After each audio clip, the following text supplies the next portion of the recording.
Hello everyone, good morning to all of you. Welcome to Ram study circle. Friends, इस वीडियो में हम English vocabulary की एक सीरीज़ चला रहे हैं जो कि आपके रोज़ के जो द हिंदी न्यूज़पेपर होते हैं उससे होती है। फ्रेंड्स, आप सभी को मालूम है कि हर कॉम्पिटिटिव एग्ज़ाम में इंग्लिश का सेक्शन ज़रूर आता है और उस इंग्लिश में antonyms, synonyms, phrases, fill ups, cloze test, comprehension जो भी पोर्शन है वो मोस्टली द हिंदू न्यूज़पेपर से ही देखने को मिलता है। तो अगर आप इस वीडियो से रेगुलर अपडेट रहते हैं तो आपको ये वीडियो ज़रूर हेल्प करने वाली है। तो चलिए स्टार्ट करते हैं। हम अपनी इंग्लिश को कुछ इस तरह से स्ट्रॉन्ग करने वाले हैं, लिसन एंड लर्न के प्रोसेस से। मतलब आप सुनिए और सीखिए। तो आप चाहें तो अपनी एक नोटबुक बना सकते हैं, उसमें आप अपने इंग्लिश वर्ड्स को जो भी इस वीडियो में आते हैं उनको एक जगह नोट डाउन कर सकते हैं और टाइम टू टाइम उन्हें रिवाइज कर सकते हैं। और आप चाहें तो स्क्रीनशॉट लेकर भी अपने पास रख सकते हैं। तो चलिए फ्रेंड्स स्टार्ट करते हैं। आज का हमारा फर्स्ट वर्ड है ऑस्ट्रेसिज्म। ऑस्ट्रेसिज्म का मतलब होता है निष्कासन, बहिष्कार, यानी कि किसी को बाहर निकाल देना, समाज से निकाल देना। ठीक है, let's see an example. By a traditional accident he marries to save his friend's sister from social ostracism. मतलब कि एक पारंपरिक दुर्घटना से वह शादी करता है अपने दोस्त की बहन को सामाजिक बहिष्कार से बचाने के लिए। कैसे बचाने के लिए? तो सामाजिक बहिष्कार से। कोई रीज़न हुआ होगा जिस वजह से जो आसपास की सोसाइटी थी या जो समाज था वो उस फीमेल का बहिष्कार कर रहा था, यानी कि उसको समाज से निकाल रहा था। तो इसलिए किसी एक पर्सन ने अपने फ्रेंड की सिस्टर से शादी की। ठीक है, तो ऑस्ट्रेसिज्म मतलब बहिष्कार करना। नेक्स्ट वर्ड देखते हैं, एग्जैक्ट। ये आप सभी ने सुना होगा, मोस्टली यूज़ भी करते होंगे।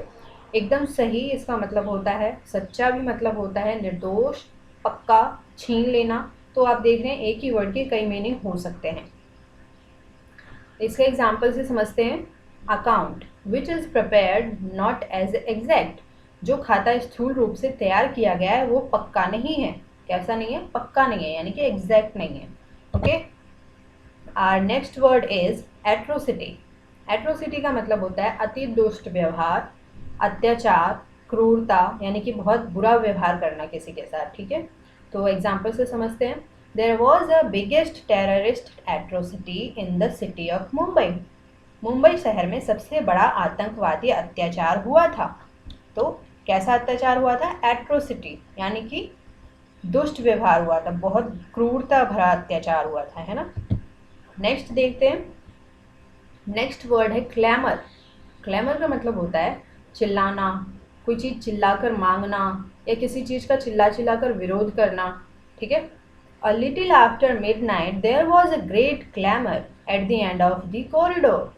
आधी रात के बाद गलियारे के अंत में कुछ खलबली सी मची, मतलब कि कुछ शोरगुल हुआ। ठीक है, कोई चिल्ला रहा था। तो क्लैमर का मतलब होता है चिल्लाना। Next is envisages. इसको मोस्टली एनविसेज प्रोनाउंस करते होंगे लोग, लेकिन इसका असलियत में जो प्रोनाउंसिएशन करेक्ट है वो है एनविजेज। एनविजेज इसका मतलब होता है विचार करना, सामना करना या गौर करना किसी बात पर। ठीक है, तो लेट्स सी एग्जाम्पल।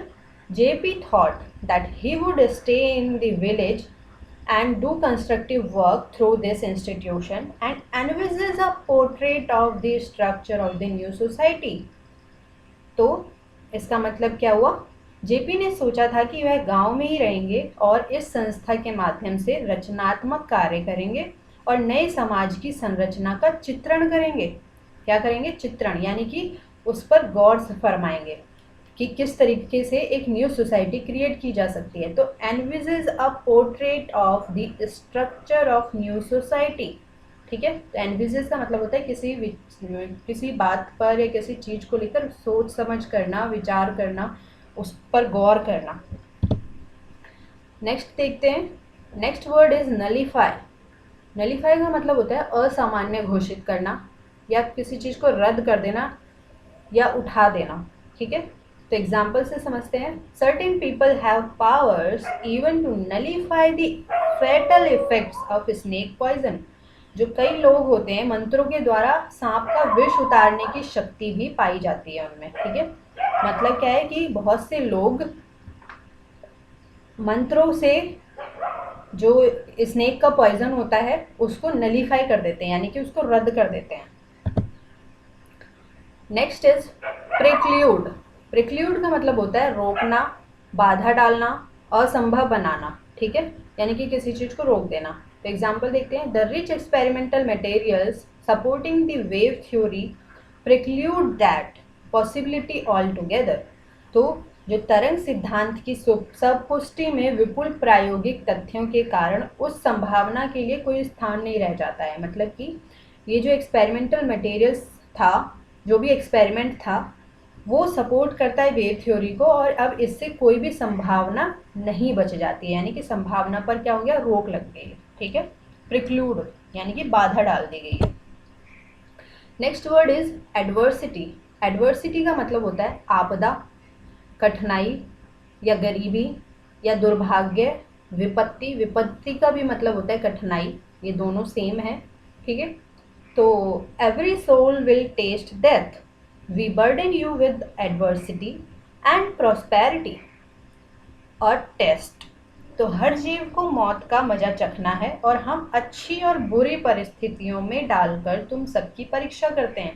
तो एडवर्सिटी का मतलब हो गया बुरी परिस्थिति, ठीक है। तो हमारी लाइफ में अप्स एंड डाउन्स दोनों ही आते हैं, यानी कि अच्छे दिन भी आते हैं और बुरे दिन भी आते हैं। तो इसलिए हमें कभी भी रुकना नहीं है, बस आगे बढ़ते रहना है। तो लेट्स सी नेक्स्ट, टर्मिनेट। ये भी सबको मालूम ही होगा। टर्मिनेट का मतलब होता है समाप्त करना। इसका एक मतलब होता है शर्त लगाना या किसी चीज़ को सीमित कर देना या प्रतिबंध लगाना, ठीक है। Failed to terminate a thread, एक धागा को समाप्त करने में असफल रहा। हम इसे दूसरे तरह से समझ सकते हैं, एक और एग्जांपल लेके, कि government failed to terminate a flood. Suppose मतलब कि जो गवर्नमेंट है वो बाढ़ को रोकने में असफल रही, है ना। तो इस तरह से भी आप याद कर सकते हैं। Our next and last word is commences. Commences का मतलब होता है शुरू होना या लगना। तो after playing obeisance to mother earth and the sun god they commence dancing. धरती माता और सूर्य भगवान की वंदना करने के बाद वे नृत्य शुरू करते हैं। तो यानी कि कमेंस डांसिंग, ठीक है, कोई चीज़ शुरू करना। तो फ्रेंड्स आज के लिए इतना ही। अगर आपको वीडियो पसंद आई है तो प्लीज़ वीडियो को लाइक करिए और अपने फ्रेंड्स के साथ शेयर कीजिए और अपना कमेंट ज़रूर कीजिए कि आपको वीडियो पसंद आई है या फिर इसमें क्या इम्प्रूवमेंट किया जाना चाहिए। और चैनल को प्लीज़ सब्सक्राइब कर लीजिए और बेल आइकन को प्रेस कर लीजिए ताकि आने वाली आपको सभी वीडियोस सबसे पहले मिल सकें। तो thank you so much, bye bye, take care.